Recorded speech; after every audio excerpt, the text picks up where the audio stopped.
کو کے لیے چیلنج کر سکتی تھی، قانون کے مطابق چل سکتی تھی۔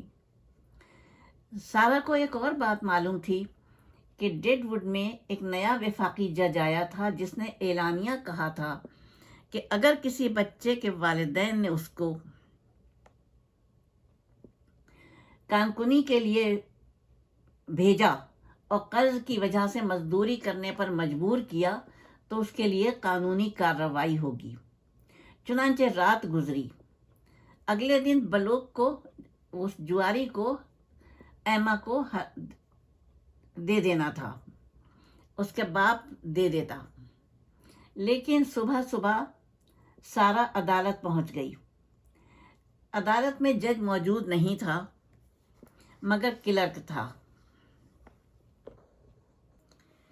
سارا نے کلرک کو اپنی لرزتی آواز میں بتایا کہ دیکھو، میری بہن کو بیچ دیا گیا ہے اور میں قانون کے مطابق اپنی بہن کو نہیں بیچتے دیکھنا چاہتی ہوں۔ کلرک سمجھ گیا کہ ایک معصوم بچی، 15 سال کی معصوم بچی کیوں آئی ہے صبح صبح۔ اس نے جا کے جج کو جگایا اور جا کے جج اٹھ گیا۔ جج آئزک پارکر نے معاہدہ پڑھا، سارا سے کچھ سوال کیے اور ایسا فیصلہ کیا جس نے 2 زندگیاں بدل دی۔ اس نے اسی وقت ہنگامی حکم امتناعی جاری کیا اور اسی دوپہر بلوک اور تھامس کو عدالت میں پیش ہونے کا حکم دیا۔ دوپہر کو جب بلوک ایما کو لینے آیا تو دروازے پر ایک دبلی پتلی لڑکی وفاقی عدالت کی مہر لگا ہوا کاغذ لیے کھڑی تھی۔ بلوک غصے میں بل کھا کے رہ گیا، لیکن وہ وفاقی عدالت کے حکم کو بھی نظر انداز نہیں کر سکتا تھا، کیونکہ اگر وہ ایسا کرتا تو توہین عدالت کا مرتکب قرار پاتا اور اسی وقت اسے جیل ہو جاتی۔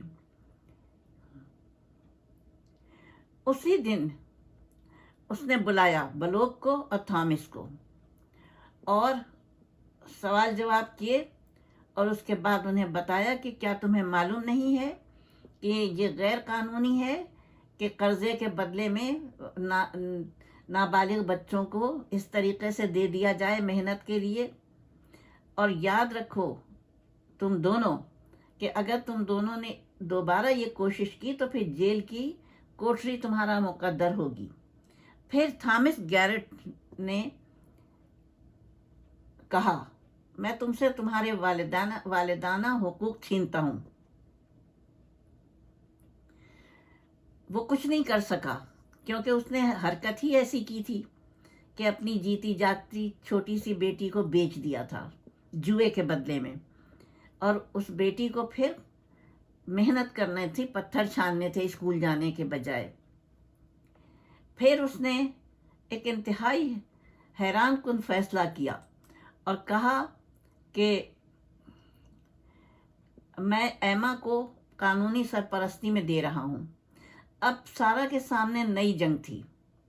2 لڑکیاں چھوٹی چھوٹی، ایک 8 سال کی، ایک 15 سال کی، جن کا کوئی گھر نہیں تھا، جن کے پاس اب والدین نہیں تھے، بس وہ پیسے تھے، وہ سکے تھے جو کہ روزانہ کپڑے دھو کر کماتی تھی بڑی لڑکی۔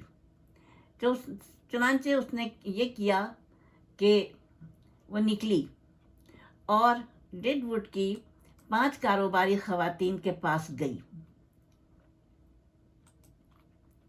اور ایک ایک سے اس نے کہا کہ میں کم پیسوں میں تمہارے کپڑے دھوؤں گی، تمہاری صحت صفائی کروں گی۔ لیکن 4 خواتین نے معذرت کر لی اس کو رکھنے سے، جبکہ 5ویں نے کہا تم میرے پاس آ جاؤ۔ اور اس طرح 3 سال تک سارا 16 گھنٹے کام کرتی رہی، جبکہ ایما کو اس نے نئے سرکاری اسکول میں داخلہ دلوایا۔ سارا ایک ایک سکہ بچاتی تھی، کپڑے سیتی، فرش دھوتی، پانی ڈھوتی، کم سوتی تھی اور کبھی شکایت نہیں کرتی تھی۔ صرف 3 برس 1877 سے 1880 تک اس نے اتنی رقم جمع کر لی کہ ایک چھوٹی دکان کرائے پر لے سکے۔ اس نے اپنی ذاتی لانڈری کھول لی۔ سن 1882 تک وہ عمارت اس کی اپنی خرید کردہ تھی۔ اس نے 6 عورتوں کو نوکری دی مناسب اجرت کے اوپر، اور محفوظ رہائش بھی فراہم کی۔ ایما جو اب 13 سال کی ہو چکی تھی، اپنی بہن کا حساب کتاب سنبھالتی اور کاروبار سیکھتی رہی۔ جب ایما 18 سال کی ہوئی تو سارا نے اسے ٹیچرز ٹریننگ اسکول بھیج دیا۔ اس نے وہاں پہ تعلیم حاصل کی اور ادھر ایما اپنا کام کرتی رہی۔ سن 1910 تک ایما نے، جبکہ وہ 48 سال کی ہو گئی تھی اور اس کے ریٹائرمنٹ لینا چاہتی تھی، اس نے 100 سے زیادہ عورتوں کو روزگار دیا، درجنوں کو سہارا فراہم کیا، اور چھوٹی بہن کو اپنی کاؤنٹی کی پہلی خاتون اسکول سپرنٹینڈنٹ بنوایا۔ ایما اپنی ہر کامیابی کا سہرا اپنی بہن کو دیتی تھی۔ 1923 میں جب سارا کا انتقال ہوا، یعنی بڑی بہن کا، تو اخبارات نے اسے کامیاب کاروباری خاتون کہا۔ ایما نے اصل کہانی سنائی، ایک 15 سال کی لڑکی کی کہانی جس نے قانون کی کتابوں کو صاف ذہن سے پڑھا اور 3 قیمتی گھنٹوں میں اپنی بہن کو بچا لیا۔ بعد میں جج پارکر نے کہا کہ سارا گیرٹ کے مقدمے نے اسے ایک سبق دیا۔ انصاف ہمیشہ مجرموں کو سزا دینے کا نام نہیں ہے، کبھی کبھی یہ قابل لوگوں کو بھی اختیار دے دیتا ہے، اور سارا ایسی ہی تھی، نہ طاقتور تھی، نہ دولت مند تھی، نہ محفوظ تھی، بس قابل تھی، صاف سوچ رکھنے والی، پرعزم۔ اس کے پاس